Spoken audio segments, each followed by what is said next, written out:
Merdeka belajar wujud yang nyata. Raih mimpimu juga cita-cita. Generasi emas Indonesia. Profil pelajar Pancasila tanamkan di dalam dada. Profil pelajar Pancasila. Bismillahirrahmanirrahim. Assalamualaikum warahmatullahi wabarakatuh. Waalaikumsalam. Perkenalkan, nama saya Supartini, calon guru penggerak Angkatan 10 Kabupaten Lombok Timur. Saya akan melakukan wawancara dengan kepala sekolah atas nama Bapak Mahmudin SPD yang bertugas di SDN 1 Aikmal tempat saya bertugas. Terima kasih atas kesempatan yang telah diberikan Bapak. Apa kabar? Baik. Alhamdulillah. Ini adalah tugas saya sebagai calon guru penggerak Angkatan 10 untuk melakukan wawancara mengenai terkait pengambilan keputusan berbasis nilai-nilai kebijakan. Di sini saya memiliki beberapa pertanyaan nih Bapak. Yang pertama, bagaimana Bapak selama ini mengidentifikasi kasus-kasus yang merupakan dilema etika atau rujukan moral? Ya, baik. Terima kasih. Dalam rangka melakukan identifikasi masalah terkait dengan dilema etika dan rujukan moral, ya saya tidak melakukan identifikasi secara khusus, namun saya mempelajari dari masalah yang ada untuk kemudian merumuskan masalah itu, kemudian kita menyimpulkan. Itu yang saya lakukan dengan cara merumuskan dulu masalah itu. Untuk pertanyaan kedua Bapak, bagaimana cara Bapak menjalankan atau mengambil keputusan di sekolah untuk kasus-kasus di mana dua kepentingan ini sama-sama benar dan sama-sama mengandung nilai kebajikan? Oh iya, ini biasa kita dapatkan situasi seperti itu. Setiap hari selalu ada situasi yang sangat dilematik. Kita di situ pada situasi yang sangat sulit mengambil keputusan, karena kedua-dua masalah itu kita melihatnya ada nilai kebenaran di situ. Maka tentu sangat penting di situ kita bermusyawarah dengan guru, bahkan kalau bila perlu kita melibatkan orang tua. Nah, musyawarah itu nanti akan menghasilkan beberapa keputusan yang baik untuk kita jalankan bersama. Itu sih caranya. Dengan bermusyawarah dengarkan dulu ya Bapak ya. Nah, selanjutnya nih Bapak, langkah-langkah atau prosedur apa yang bisa dilakukan dalam mengambil atau menjalankan keputusan di sekolah? Iya, kita di sekolah di sini tidak memiliki prosedur baku, akan tetapi saya akan selalu mengusahakan pada jalan musyawarah untuk mencapai mufakat. Maka segala elemen di sekolah kita ajak untuk bersama bermusyawarah untuk urut pendapat, sehingga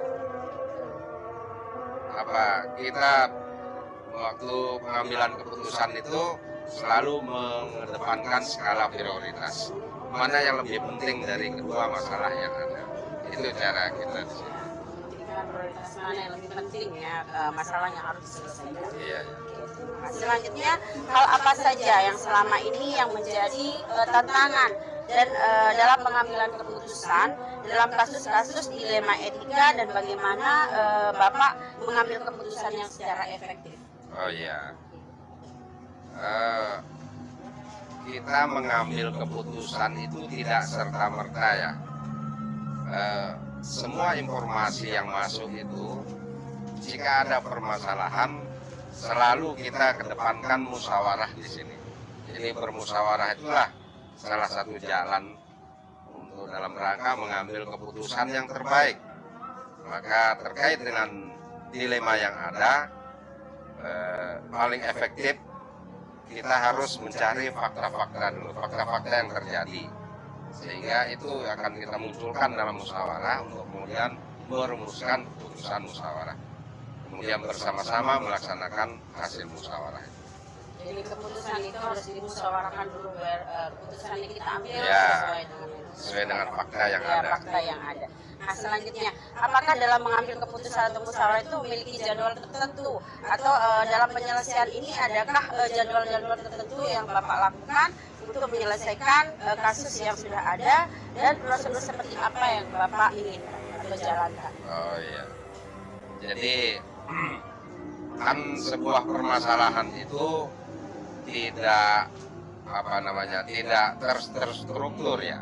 Kadang-kadang terjadi begitu saja, kadang-kadang setiap hari itu ada, tapi kadang-kadang juga tidak ada. Maka oleh sebab itu tidak ada prosedur yang baku. Nah, apabila kasus itu terjadi, kemudian membutuhkan pemikiran, maka bila perlu kita menandakan ahlinya dalam rangka itu, dalam rangka mengambil keputusan, supaya keputusan yang kita ambil tidak merugikan salah satu pihak. Itu yang kita ambil langkah-langkah. Jadi tidak menggunakan jadwal tertentu. Iya.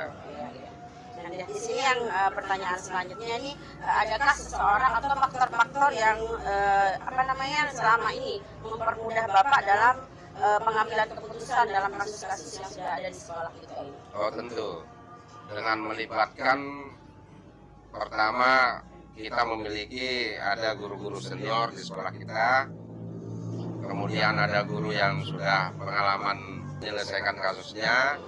Nah, seperti itu kita libatkan, kita optimalkan mereka melaksanakan tugas sesuai basicnya, supaya segala permasalahan yang ada kita dapat menyelesaikannya dengan baik.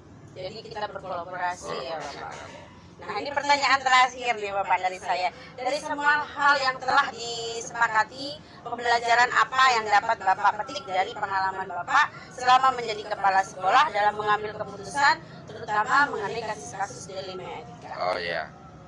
Nah, ini kan masalah dilema etika ini sebuah situasi yang sangat sulit ya. Jadi kita perlu sangat memperhatikan faktor-faktor pendukung kita di sekolah. Jadi langkah-langkah awal itu kita identifikasi masalah, kemudian kita merumuskan jalannya mengatasi permasalahan itu. Tentu semuanya itu melalui musyawarah. Nah, jadi musyawarah itu salah satu jalan untuk mencapai mufakat. Jadi kalau semua sudah terlibat dalam musyawarah untuk kemudian menghasilkan hasil-hasil musyawarah yang baik, maka berkewajibanlah kita semua untuk melaksanakan hasil musyawarah itu sebagai bentuk tanggung jawab moral kita kepada sekolah kita. Itu sih, Bu Guru. Terima kasih banyak atas kesempatan yang diberikan kepada Iya. Bapak. Terima kasih. Semoga ini akan menjadi pelajaran buat saya nanti khususnya, dan insya Allah akan bermanfaat untuk kita semua. Iya. Terima kasih Bapak. Iya. Assalamualaikum warahmatullahi wabarakatuh. Waalaikumsalam. Bismillahirrahmanirrahim. Assalamualaikum warahmatullahi wabarakatuh. Perkenalkan, nama saya Supartini, calon guru penggerak angkatan 10 Kabupaten Lombok Timur.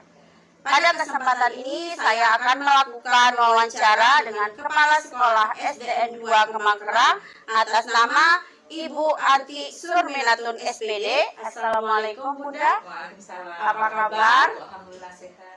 Terima kasih atas kesempatan yang telah diberikan kepada saya.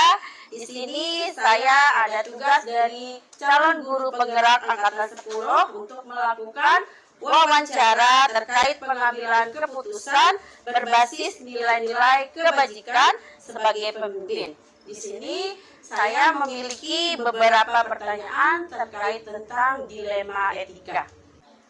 Pertanyaan pertama nih Bu, bagaimana selama ini mengidentifikasi kasus-kasus yang merupakan dilema etika atau bujukan moral, dan bagaimana menjalankan pengambilan keputusan di sekolah untuk kasus-kasus di mana dua kepentingan yang sama-sama benar dan sama-sama mengandung nilai kebajikan. Kalau kita simak tentang arti dilema etika maupun bujukan moral kayaknya berbeda ya. Menurut Ibu sih, kalau dilema etika itu kan sama-sama benar, cuma bagaimana kita mengambil keputusan, karena mau jawab ini juga boleh, jawab ini juga nggak salah. Tapi beda dengan kalau bujukan moral itu antara benar dan salah dan sudah keruan mana keputusan yang kita ambil. Tapi untuk menjawab Ibu calon guru penggerak, jawaban Ibu adalah Ibu tidak melakukan identifikasi secara khusus, namun Ibu akan mempelajari dan menyimpulkan terhadap kasus yang terjadi. Nah, kesimpulan tersebut nanti akan Ibu jadikan sebagai bahan tindak lanjut pengambilan keputusan yang baik, baik untuk dilema etika maupun bujukan moral. Kalau untuk Ibu untuk mengambil keputusan, jadi jika ada masalah, Ibu mengambil keputusan itu terlebih dahulu Ibu akan melakukan koordinasi atau musyawarah dengan pihak-pihak terkait, seperti mungkin Bapak Ibu guru di sini, mungkin orang tua murid atau pihak lain, atasan atau siapapun yang sekiranya bisa membantu Ibu. Nah, langkah ini biasa Ibu lakukan tidak hanya untuk masalah yang serupa, tetapi juga akan Ibu lakukan untuk beberapa masalah lain yang memang mendesak untuk segera diambil keputusan. Oke, jadi berkolaborasi Antara pihak-pihak terkait yang sekiranya bisa membantu untuk mengambil keputusan yang Oke, terima kasih. Untuk pertanyaan kedua, di sini langkah-langkah atau prosedur apa yang bisa dilakukan dalam menjalankan atau pengambilan keputusan yang ada di sekolah? Kalau untuk prosedur, Ibu tidak menerapkan harus begini-begini, enggak, tapi prosedurnya tidak baku istilahnya gitu ya. Tapi Ibu akan mengusahakan kepada terutama jalan musyawarah mufakat, apabila diperlukan saya akan melibatkan komite sekolah, orang tua atau wali murid, atau bercurah pendapat pada orang-orang yang dipandang lebih berkompeten atau berpengalaman. Namun demikian, saya selalu mengedepankan tentang skala prioritas. Oke, jadi harus melibatkan orang atau warga yang ada di sekolah tentunya dengan berpihak dengan orang yang lebih berkompeten. Ya, kita nggak mungkin keluar dari orang-orang yang di sekitar kita, karena dampak keputusan kita nanti akan berefek pada orang-orang di sekitar kita. Selanjutnya ini Bu, hal apa saja yang selama ini yang menjadi tantangan dalam pengambilan keputusan pada kasus-kasus dilema etika, dan bagaimana pengambilan keputusan itu yang menurut Ibu yang lebih efektif? Tantangan selalu ada, tapi di sini Ibu mengambil jalan musyawarah dengan beberapa orang atau pihak yang terlibat dalam situasi tersebut. Dalam musyawarah biasa Ibu mengumpulkan fakta-fakta yang relevan yang berkaitan dengan masalah. Setelah dilakukan pertimbangan yang matang, baru kemudian saya mengambil keputusan tersebut. Tentunya pada saat yang sama diperlukan cara berpikir yang lebih jernih agar keputusan yang diambil juga tepat. Nah, terus harus bersabar, harus hati yang tenang, harus intinya tidak penuh emosi. Jadi dengan sabar hanya seperti itu. Nah, cara ini mungkin lebih efektif untuk pengambilan keputusan selain masalah yang terkait dilema etika maupun juga nanti di bujukan moral. Oke, berarti kita harus lebih memiliki rasa pertimbangan yang lebih kuat ya Bu ya. Selanjutnya ini pertanyaan selanjutnya, apakah Ibu memiliki jadwal tertentu dalam sebuah penyelesaian kasus dilema etika ini? Apakah langsung menyelesaikannya di tempat atau memiliki sebuah jadwal tertentu untuk menyelesaikannya, dan prosedur seperti apa yang Ibu jalankan? Namanya sebagai seorang pimpinan apapun itu, jangankan pimpinan di sebuah instansi, di rumah tangga pun sebagai manusia tentunya punya tantangannya untuk mengambil keputusan. Ketika berhadapan dengan guru senior terutama, Ibu di sini mengalami tantangan besar, guru senior yang tidak sepaham. Nah, ada yang sepaham, ada yang tidak. Nah, sebagai orang baru, Ibu datang ke sekolah ini, atau mungkin Ibu awal-awal jadi kepala sekolah di tempat yang dulu, rasa canggung pasti ada itu, karena kita berhadapan dengan orang-orang yang lebih senior. Namun rasa canggung tersebut lama-kelamaan nanti Ibu rasakan akan hilang. Nah, saya menganggap bahwa namanya di awal karir sebagai kepala sekolah, mengatasi rasa canggung tersebut bukan merupakan suatu hal yang mudah, butuh waktu, butuh tenaga dan pikiran untuk mengalahkan rasa canggung tersebut. Tapi alhamdulillah, syukurnya Ibu ketemu orang-orang yang luar biasa mendukung Ibu. Alhamdulillah sampai sekarang kebersamaan kita selalu berjalan dengan baik. Alhamdulillah, jadi tantangan itu akan seiring dengan waktu, berjalan dengan waktu akan lebih baik ya. Iya, selalu ada. Iya. Nah, pertanyaan berikutnya nih Bu, apakah dalam menyelesaikan kasus itu adakah jadwal atau sebab penyelesaian kasus itu apakah langsung diselesaikan di tempat atau disusun jadwalnya dan prosedur seperti apa yang Ibu jalankan? Saya tidak memiliki sebuah jadwal tertentu dalam sebuah penyelesaian kasus di LMA Etika. Saya lebih kepada menyesuaikan masalah yang ada. Apabila masalah tersebut menuntut untuk segera diselesaikan, maka saya akan langsung menyelesaikan di tempat. Namun tidak jarang saya juga menjumpai masalah yang proses penyelesaiannya membutuhkan musyawarah, atau bahkan harus berguru pada orang yang lebih berpengalaman. Jadi banyak menimba ilmu supaya keputusan yang kita ambil nanti lebih baik hasilnya. Jadi kita harus lebih banyak menimba ilmu ya kepada orang-orang yang lebih memiliki pengalaman daripada kita. Nah, sekarang ini selanjutnya Bunda, apakah adakah seseorang atau faktor apa yang membantu Ibu dalam pengambilan keputusan dalam kasus dilema etika ini? Sejauh ini seseorang atau faktor-faktor yang mempermudah atau membantu saya dalam pengambilan keputusan khususnya kasus-kasus dilema etika adalah teman, terutama teman ataupun orang yang lebih berpengalaman tentunya, yang mengerti topik masalah tersebut. Apabila misalnya beliau tidak memiliki pandangan mengenai sosok yang mempermudah masalah tersebut, saya juga akan memilih dengan jalan musyawarah. Nah, saya yakin bahwa semakin sering bertemu dengan masalah, maka pengalaman kita akan semakin kaya dan tentunya keterampilan mengambil keputusan juga akan meningkat dan mudah-mudahan lebih bijaksana lagi. Luar biasa. Berarti pengalaman Ibu selama menjadi kepala sekolah ini otomatis banyak sekali ya. Banyak sekali kita ketemu orang, bukan hanya satu orang di daerah sana, daerah sini, beda-beda watak per orang juga beda-beda watak, masing-masing guru berbeda. Kalau dulu masih jadi guru yang kita lihat hanya satu kelas ruangan 7x8. Kalau sekarang yang Ibu lihat ya seberapa banyak guru, berapa banyak siswa, berapa luas lahan, berapa luas prasarana dan prasarana harus semua harus diperhatikan. Gitu. Ini pertanyaan terakhir Bu. Dari semua hal yang telah disampaikan, pembelajaran apa yang Ibu petik dari pengalaman Ibu selama menjadi kepala sekolah itu tentang kasus-kasus yang mengandung dilema etika? Setiap pengambilan keputusan penting untuk dimusyawarahkan dulu, dalam lingkup kecil maupun lingkup yang lebih luas lagi. Akan sangat terbantu jika keputusan tersebut merupakan kerjasama yang baik antar pemangku kepentingan.